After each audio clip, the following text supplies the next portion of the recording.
Halo, perkenalkan nama aku Eka Radita Putri. Aku akan menjelaskan mengenai akuntansi manajemen, khususnya untuk materi balance scorecard. Aku membuat video ini dengan tujuan untuk memenuhi tugas akhir. Oh iya, jadi, apa sih definisi balance scorecard? Definisi balance scorecard adalah sebuah sistem manajemen yang digunakan perusahaan untuk mengukur kinerja perusahaan atau mengukur kinerja organisasi dengan melihat empat perspektif yang berbeda. Nah, empat perspektif ini adalah yaitu keuangan, perspektif pelanggan, proses internal, dan juga pembelajaran serta pertumbuhan perusahaan atau organisasi. Jadi, balance scorecard ini menilai kinerja di bidang yang berbeda-beda, di bidang keuangan, pelanggan, proses internal, dan juga pembelajaran dan juga pertumbuhan organisasi. Nah, semua itu menggunakan sistem balance scorecard untuk dinilai kinerjanya.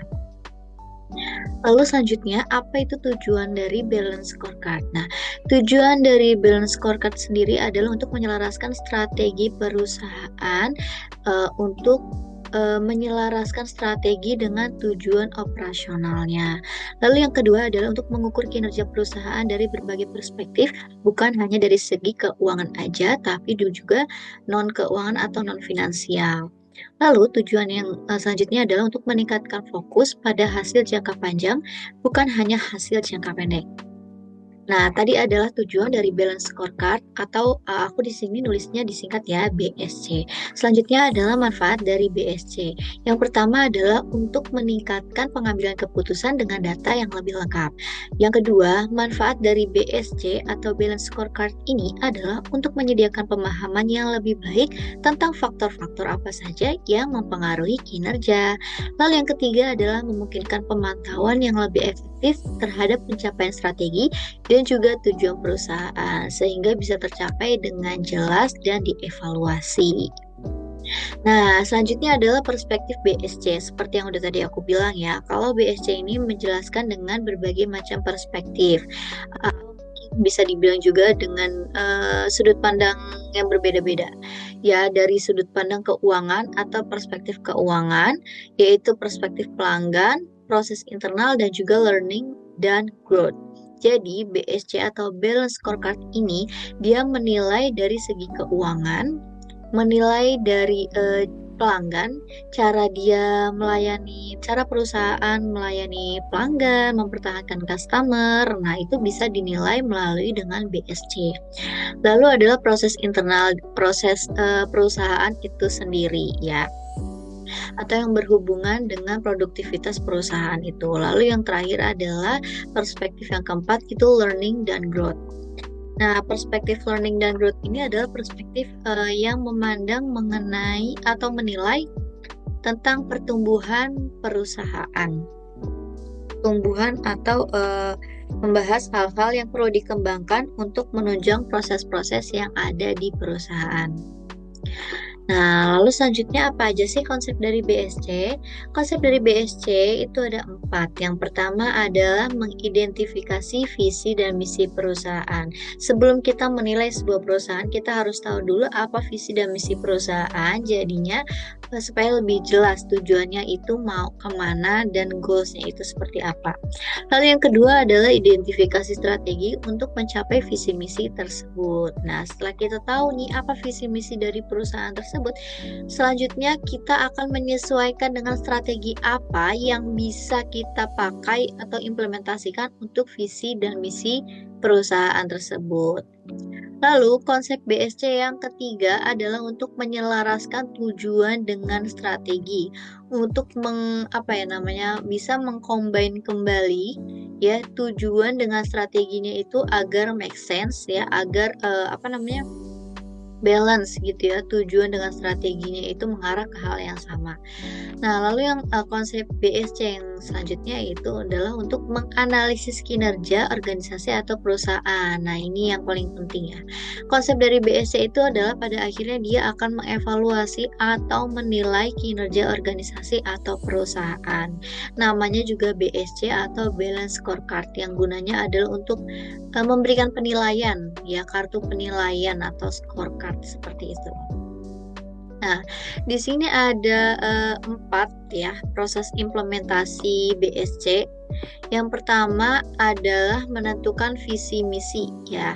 Visi misinya harus jelas itu seperti apa.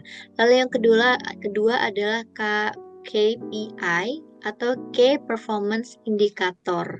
Key Performance Indicator ini adalah kunci-kunci indikator yang bisa digunakan untuk bisa lebih spesifik lagi dalam menjalankan strategi. Misalnya strateginya A, berarti indikator yang ingin dicapainya tuh apa gitu ya. Lalu yang ketiga adalah tujuan dan juga strategi. Sebelum kita melakukan balance scorecard, kita harus tahu tujuan dan strategi perusahaan yang mau diterapkan itu seperti apa ya. Lalu yang terakhir adalah implementasi dan evaluasi. Nah, setelah tahap-tahap tadi dilakukan, yang selanjutnya adalah evaluasi ya, diterapkan dan juga evaluasi kembali untuk jangka panjang atau untuk langkah selanjutnya. Nah, kira-kira apa sih hubungan antara perspektif tadi, yang keempat tadi, dengan balance scorecard? Nah, yang pertama nih dari perspektif keuangan, hubungannya dengan balance scorecard adalah untuk mencapai tujuan finansial yang bergantung pada keefisiensian proses internal dan pembelajaran serta pertumbuhan yang terus berlangsung. Lalu, menurut hubungan perspektif pelayanan pelanggan dengan balance scorecard, yaitu adalah untuk kita mengetahui kepuasan dan loyalitas pelanggan yang dipengaruhi oleh kualitas proses bisnis yang berjalan dengan baik, serta kemampuan organisasi dalam beradaptasi dengan perubahan. Yang ketiga adalah perspektif proses internal. Hubungannya dengan PSC yaitu adalah proses internal ini proses yang memberikan kontribusi untuk pencapaian serta tujuan keuangan dan meningkatkan kepuasan pelanggan. Lalu yang keempat, yang terakhir itu perspektif pembelajaran dan pertumbuhan ya, atau tadi aku nulisnya itu learning and growth ya. Kaitannya dengan BSC adalah pembelajaran dan pengembangan karyawan serta inovasi teknologi yang sangat penting untuk mendukung proses internal yang efisien dan juga menjaga relevansi perusahaan di pasar. Jadi dalam persaingan bisnis, apalagi persaingan perusahaan yang banyak ya, kita juga perlu adanya pembelajaran dan pertumbuhan, dan kembali lagi semuanya itu diukur dengan BSC atau balance scorecard seperti itu. Nah, apa nih keunggulan dari balance scorecard? Ya, balance scorecard ini adalah memberikan pandangan yang menyeluruh. BSC memberikan pandangan yang lebih komprehensif tentang kinerja organisasi yang mencakup bukan hanya aspek finansial, tetapi juga faktor-faktor non-finansial yang juga penting. Keunggulan yang kedua adalah meningkatkan fokus dan juga strategi perusahaan. BSC membantu untuk menyelaraskan tujuan dan kegiatan operasional dengan strategi perusahaan, meningkatkan fokus pada pencapaian hasil jangka panjang. Seperti itu. Yang selanjutnya adalah keunggulan dari balance scorecard ini, pengukuran yang lebih akurat dan juga relevan. BSC memungkinkan manajer untuk menggunakan informasi yang lebih relevan dalam membuat keputusan dan melakukan perencanaan yang lebih strategis. Nah, selanjutnya adalah untuk mendukung keputusan manajerial. Dengan data yang lebih lengkap dan terukur, BSC atau Balance Scorecard mendukung keputusan yang lebih tepat dalam pengelolaan sumber daya, alokasi anggaran, dan juga pengendalian biaya ya. Jadi semuanya itu jelas, mengarahnya jelas, tujuannya jelas, dan penilaiannya pun jelas ya. Jadi untuk mengevaluasinya itu lebih mudah. Nah, selanjutnya di sini aku punya studi kasus. Studi kasus implementasi BSC pada perusahaan manufaktur ya. Nah, dari perspektif keuangan nih, contoh KPI-nya adalah untuk apa? Untuk meningkatkan laba bersih dan juga pengurangan biaya produksi. Perspektif pelanggan nih, yang kedua. Ini kan BSC itu kan tadi aku bilang ada 4 perspektif ya. Balance scorecard itu dia mengaitkan 4 perspektif: keuangan, pelanggan, proses internal, dan juga pembelajaran atau learning and growth. Nah, itu sangkutannya dengan BSC, terkait dengan BSC ya, keempat tadi. Nah, sekarang aku mau menjelaskan yang lebih detailnya nih. Kira-kira apa KPI-nya pada perusahaan manufaktur ya.